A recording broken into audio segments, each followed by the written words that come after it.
रामचरित मानस 16वीं शताब्दी के भारतीय भक्ति कवि तुलसीदास द्वारा अवधी भाषा में एक महाकाव्य है जो रामायण पर आधारित है. രാമായണത്തെ അടിസ്ഥാനമാക്കി 16-ാം നൂറ്റാണ്ടിലെ ഇന്ത്യൻ ഭക്തി കവിയായ തുളസീദാസ് അവധി ലാംഗ്വേജിൽ എഴുതിയ ഇതിഹാസ കാവ്യമാണ് रामचरितमानस. यह कृति तुलसी रामायण, तुलसी कृत रामायण, तुलसीदास रामायण या मानस कहलाती है. ഇത്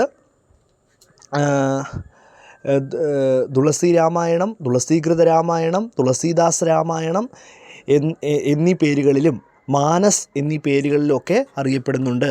രാമചരിത മാനസ് ശബ്ദ കാ അർത്ഥ ഹേ രാം കെ കർമ്മോം കി ചിൽ.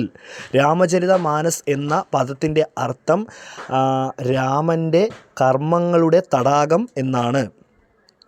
इसे हिंदू साहित्य की सबसे महान कृतियों में से एक माना जाता है. ഇത് ഹിന്ദു സാഹിത്യത്തിലെ ഏറ്റവും മഹത്തായ കൃതികളിൽ ഒന്നായി കണക്കാക്കപ്പെടുന്നു.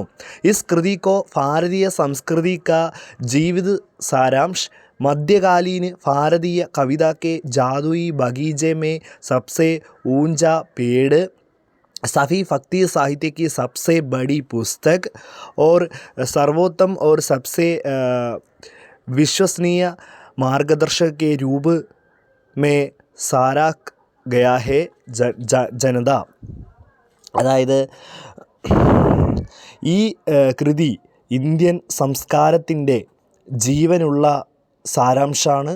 മധ്യകാല ഇന്ത്യൻ കവിതയുടെ മാന്ത്രിക ഉദ്യാനത്തിലെ ഏറ്റവും ഉയരം കൂടിയ വൃക്ഷം, എല്ലാ ഭക്തി സാഹിത്യങ്ങളുടെയും ഏറ്റവും മഹത്തായ ഗ്രന്ഥം, മികച്ചതും വിശ്വസനീയവുമായ മാർഗനിർദ്ദേശം എന്നിങ്ങനെ പല പേരുകളിൽ പ്രശംസിക്കപ്പെടുന്നുണ്ട്.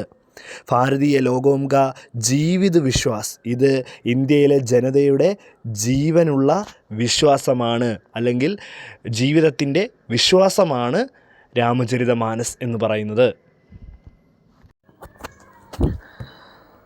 1631 में दौरान तुलसीदास ने अयोध्या में रामचरित मानस लिखता शुरू किया. 1931 അയോധ്യയിൽ വെച്ചിട്ട് തുളസീദാസ് രാമചരിത മാനസ് എഴുതാൻ ആരംഭിച്ചു.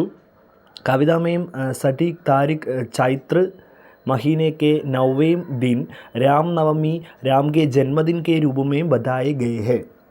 രാമൻ്റെ ജന്മദിനമായ രാമനവമിയായ ചൈത്രമാസത്തിലെ 9-ാം ദിവസമായാണ് കൃത്യമായ തീയതി കവിതയിൽ പ്രസ്താവിച്ചിരിക്കുന്നത്. അപ്പോൾ ആ ദിവസം തന്നെയാണ് അദ്ദേഹം അത് എഴുതിയത്.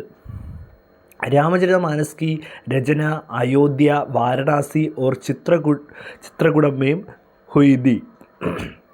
അയോധ്യ, വാരണാസി, ചിത്രകൂടം എന്നിവിടങ്ങളിൽ വെച്ചാണ് രാമചരിത മാനസം എഴുതപ്പെട്ടത്.